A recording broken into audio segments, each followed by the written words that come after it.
Nosso quadro de saúde, agora nós vamos falar sobre menstruação excessiva e cólicas. E a nossa convidada é a ginecologista, a doutora Maria Eduarda Bombardelli, que vai explicar porque, infelizmente, nós mulheres, em algum momento, já passamos por isso ou vamos passar, né, doutora? Tudo bem? Boa tarde. Tudo bem, boa tarde. Um prazer estar aqui de novo.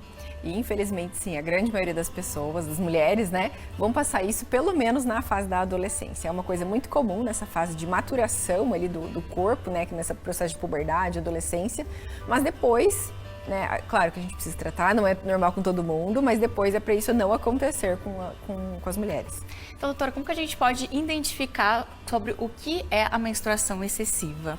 Bom, então vamos falar sobre o que é normal, né? Então, o normal é uma menstruação que dure ali entre 3 a 5 dias, pode até ser que dure 7, mas não com sangramento vivo. Não é normal ter coágulos, não é normal ter o que a gente chama de acidentes menstruais, que é, por exemplo, aquele vai levantar, fica sujo a cadeira, a roupa, né? E em geral a gente usa em média 1 pacote de absorvente por período menstrual. Então esse é o normal e o que a gente espera. E cólica pode ser que tenha um pouco, mas é uma coisa que não é debilitante. Então é uma coisa que não vai te atrapalhar nas suas atividades diárias, por exemplo, ir para o trabalho, ou estudar, ir para a faculdade, para a escola, né? Então tem um pouquinho, mas isso melhora com remédio e não te atrapalha no seu dia a dia. E doutora, sobre o que ela pode ser desencadeada, desenvolver isso? Bom, primeiro a gente tem que pensar em causas orgânicas, vamos falar assim, né? Então, a gente tem que pensar em miomas, em espessamento endometrial, que é o engrossamento daquela camada mais interna. A gente tem que pensar em pólipos uterinos ou até mesmo do colo, em doenças como o próprio câncer de colo, que também pode causar um sangramento que não é menstruação, porque a gente acha que todo sangramento que sai pela vagina é menstruação e não é, né? Próprios machucados também, mas aí não vai acontecer com frequência, vai acontecer vez ou outra. Descartar uma gravidez, né, que também é uma causa de sangramento, ali no caso de um abortamento. E quando a gente tem essa vida mais inflamatória, vamos falar assim, então com alimentos, uma dieta rica em alimentos processados, em açúcares, a gente tende a ter uma inflamação maior e ter mais sangramento.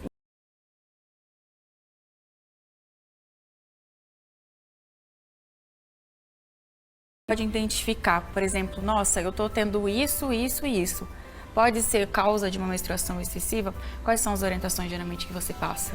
Bom, primeiro a gente vai pensar na quantidade de fluxo menstrual mesmo, né? Então, tanto que a pessoa menstrua, se tem coágulos, se é uma menstruação que dura mais que 5 dias, ou que ela não pode sair de casa porque está menstruada, ou é uma cólica muito debilitante, né? Então, esses sinais de alerta. E outra coisa que a gente tem que pensar também é se a paciente, de repente, tem uma anemia que não melhora com nada, né? Então, aquela anemia, toda vez que faz exame, tá com anemia, faz exame, sei lá, uma vez por ano, cada 6 meses, tá sempre com anemia, tá com ferro baixo. Então, a gente tem que pensar que isso também tá sendo excessivo, além do que ela acha normal. E outra coisa que é importante é que mesmo que foi assim sempre, não quer dizer que é normal. Doutora, você comentou então sobre a anemia. Isso seria então uma das consequências da menstruação excessiva e tem outras também? Isso, então assim, a gente, com o sangra, eu falo assim, que se a gente está sangrando muito, por mais que a gente reponha o ferro, a gente vai perder mais rápido do que vai conseguir, né, produzir células novas. Então, é uma das consequências, assim, da anemia e os sintomas que vêm com a anemia também, né, de fraqueza, batedeira no coração, desânimo, canseira. E outro é a própria evolução da doença que a gente não está tratando, né, então isso vai depender de cada doença. Então, sei lá, da endometriose, por exemplo, infertilidade, dificuldade para engravidar, né, do mioma, bastante dor. Então, isso vai depender de cada doença que vai causar esse sangramento. E o diagnóstico, começou a suspeita, esses sinais, ele é por meio de exame de sangue, como que ele funciona? Bom, então primeiro a gente vai fazer um diagnóstico que a gente chama de clínico, que é mais na conversa mesmo. Então na anamnese, que é a história pessoal, a conversa que a gente vai ter com o paciente, e ali a gente já vai saber se é muito ou se é pouco. Aí diante disso, a gente já tem o diagnóstico e a gente vai para as causas, né? Aí isso vai depender, a gente vai para detectar anemia, a gente precisa do exame de sangue, mas geralmente a gente vai usar um ultrassom transvaginal, e em alguns casos a gente precisa de mais coisas, tipo uma ressonância, alguma coisa mais... O tratamento, doutora, ele geralmente é por meio de anticoncepcional ou tem outro tipo de tratamento também? Bom, aí depende bastante da causa, mas basicamente o tratamento vai ser diminuir a quantidade de fluxo menstrual. E isso pode ser por anticoncepcionais, pode ser por melhora do estilo de vida, pode ser por DIU, né, o DIU com hormônio, né, porque o DIU sem hormônio vai piorar, então o DIU com hormônio, o Mirena e o Mirena vão resolver bem essa situação, dependendo da causa. Mas basicamente vai ser reduzir esse fluxo menstrual mensal. E a cólica, nos casos de menstruação excessiva, ela consequentemente vem, porque como está vindo muito fluxo, a mulher vai sentir então muito esse desconforto, doutora? Não é uma regra, tá, Nubia? Então, assim, quando tem bastante coágulo, geralmente a gente tem mais cólica. Mas não é uma regra, geralmente tem bastante, muita gente tem muito sangramento e pouca cólica, e pouco sangramento e muita cólica também. Então a cólica ela não é uma regra pela quantidade de sangramento. Mas então o que pode causar a cólica, doutora? Porque é muito ouvido falar assim, não pega a friagem, né? Ainda mais as meninas quando estão nesse período de adolescência, né? Virando, digamos, para vir a menstruação. Não pega friagem, não anda descalço, não faz isso, não sei o quê. Isso realmente são causas que pode levar a uma cólica ou não? Bom, eu falo assim, pode até piorar, mas não vai te desencadear a cólica o resto da vida, né? Então, realmente, coisas que deixam a gente mais fria fazem os vasos contraírem e isso pode, sim, aumentar a cólica.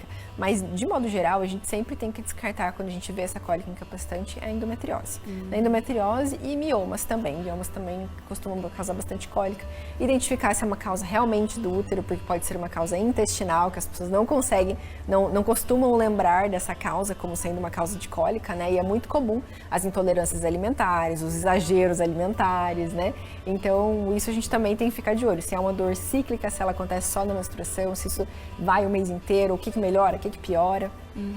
E é normal também, né, doutora, por exemplo, assim, no primeiro dia, sentir aquele desconforto maior e com o passar dos dias vai diminuindo, né? Isso mesmo, porque não é todo mundo falou assim, o sonho das pessoas é não ter cólica, ter pouco fluxo, sangrar 2, 3 dias, usar só um absorvente pequenininho, mas não é, né, todo mundo que recebeu essa bênção de Deus, né? Então, geralmente no começo, às vezes até uns 2 dias antes, pode ter um pouquinho mais de cólica, até porque o hábito intestinal também muda com o ciclo menstrual.